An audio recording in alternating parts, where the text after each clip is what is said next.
The college football playoff rankings are just around the corner.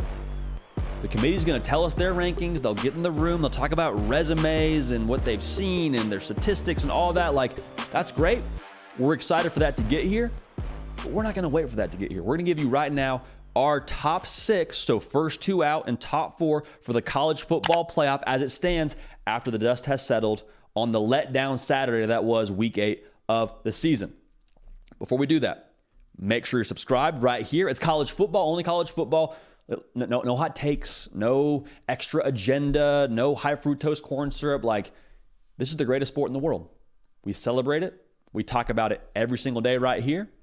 If that sounds like something that you're about, make sure you're subscribed so you can join us. Also follow me on Twitter and on Instagram at JDPakel. At number 6 in this week's college football playoff rankings for us here, I have Washington.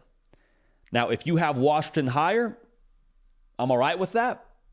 I was concerned by the way that they were run on against Oregon with them running over 200 yards on the ground. And I was concerned by the way that Arizona State played them last night. Now, letdown spot, I still think they can score with just about anybody when they're on their P's and Q's. You have arguably one of the best quarterbacks in the country in Michael Penix Jr. running the show for you. You have multiple NFL wide receivers on that roster. I'm curious to see how the defense evolves as we go forward here. Now, to be fair, to give credit, the defense won that football game for them against Arizona State. Pick 6, running it back. Like, I was impressed by the way they won that game in the sense that I hadn't seen them win with defense just yet, and they did that last night against ASU. Letdown spot after Oregon. It is what it is. Washington is at 6 for me. I'm not selling stock on them. I'm also not buying new stock. They control their own destiny. Obviously, they're undefeated. I think a one-loss Pac-12 champ has a lock. I'll just say that. If a one-loss Pac-12 champ runs the table and gets in with one loss, rather, to the Pac-12 conference game and wins the title of the conference, they will be in the college football playoff. So all that's to say, whatever you think about Washington, they're going to control their own destiny, and we'll see where things stand in November, early December. Now, at number 5, similar story with controlling their own destiny. We got Oklahoma. Obviously, Washington's undefeated. Oklahoma, the same deal. Letdown spot for Oklahoma the other day against UCF. It is what it is. We're not freaking out about it. We're not saying they're fraudulent or they got exposed or anything. Like, letdown spot. Really good offensive coach, and Gus Malzahn took advantage of an aggressive Oklahoma defense. It's a team that's still learning how to win. I still love the way that car is built. I still love what they have defensively. I still love what Dylan Gabriel brings to the table. When he's on his game, I think he is one of the better quarterbacks in the country, and I think that as a whole, Oklahoma, their schedule shapes up to where they should play for the Big 12 title and they should be undefeated. And it should be, to be honest, a lot of shoulds here, but they should play Texas for that deal. We'll see where things stand then. The sentiment I want to leave here is Oklahoma, really good, control their own destiny, and I'm not freaking out over the UCF game. I don't think anybody else should either.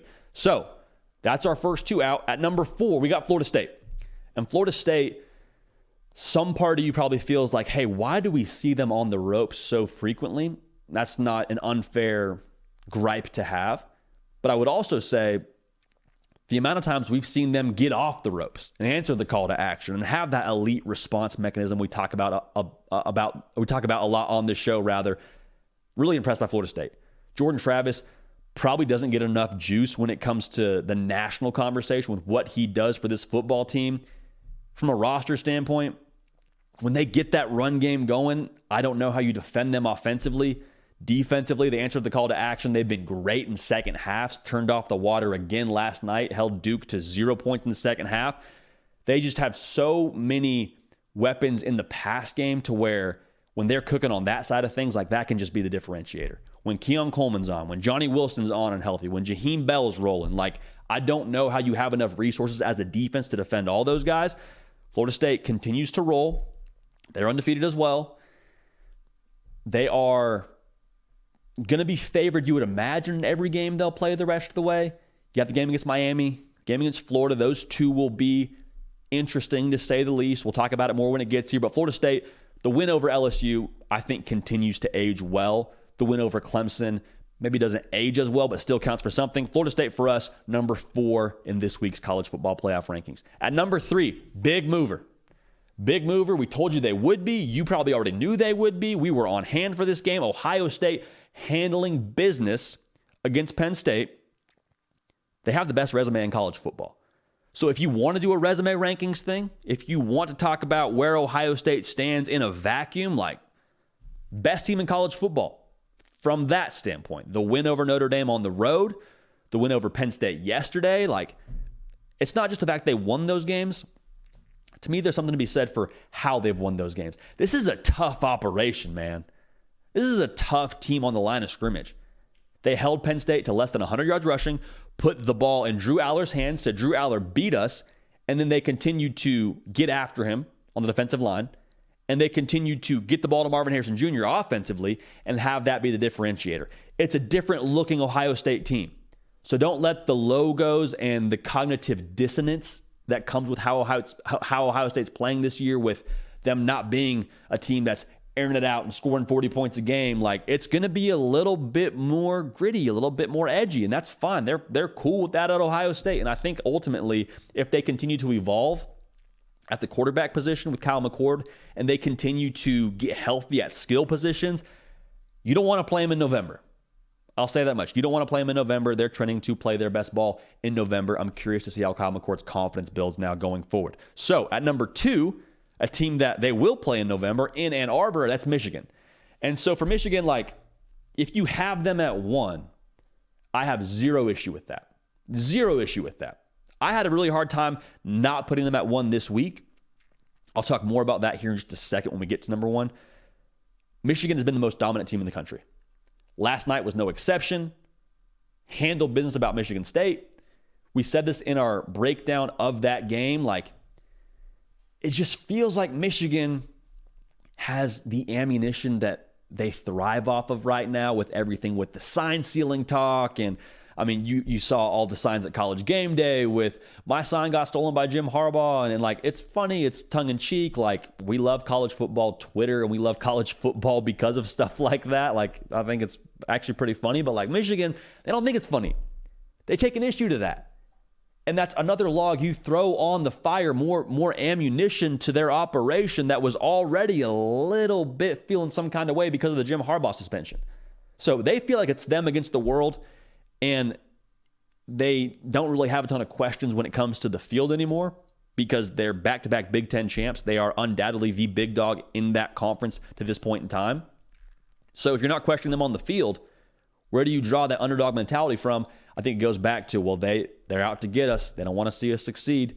Whether it's true or not, I'm not here to talk about that. I'm here to talk about Michigan believes that, and that's dangerous. That's dangerous that they have not just a chip on their shoulder, they have a boulder on their shoulder. So again, Michigan, if you want to call them 1B, if you want to call them 1A, I'm not going to fight you on it. The reason why I have them at 2, because Georgia was our number 1 team in the country last week. They didn't play this week. I have a very difficult time dropping a team in a week where they don't play a football game. So if we're the last one on the Georgia branch, we're okay with that. Like, I think at the end of the day, even without Brock Bowers, similar to what I said about Michigan, you wonder how Kirby's going to maybe channel that sense of urgency into his football team. And you wonder how other talented positions within that football team will now step up their level as they are being called upon to step up their level of play. I trust the ingredients with how they've recruited and how they've developed and the depth they have in-house there. We've seen it time and time and again. To think that Georgia's somehow just going to fall off because they lost some guys. And that's not talking about Brock Bowers. I'm talking about guys that weren't there this year, that were there last year. And I trust the chef. I trust Kirby Smart. Trust the organization. They're back-to-back national champs. I'm not saying what they've done to this year in a vacuum has been the most impressive. I'm saying the way they're trending. We trust the roster. We trust the resume to a degree. The game against Kentucky, I think, is something to write home about with how they performed against that attack after they played Florida and how many yards they ran for in that game against Florida, and then they pretty much just got stonewalled against Georgia. The bottom line is I trust Georgia's organization. So are they going to be number 1 next week? We'll see.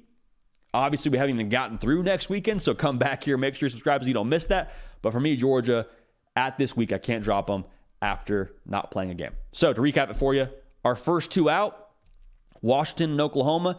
If you have an issue with that, no worries. They both control their own destiny. If they win out, they will be in the college football playoff. No way around it.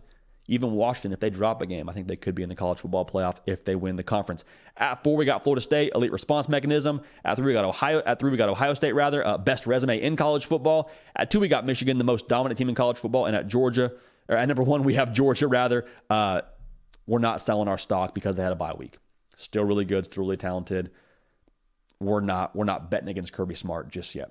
So make sure you're subscribed. Follow me on Twitter and on Instagram at JD Piquel. Hey, we got a live show for the Hard Count. This show you're watching right now, full hour-long live versions of it, Tuesday, Wednesday, Thursday, 11 a.m. Eastern. Also live, or not live rather, but I mean, we're available on podcast if you want to digest that content there as well. Hey, we love y'all.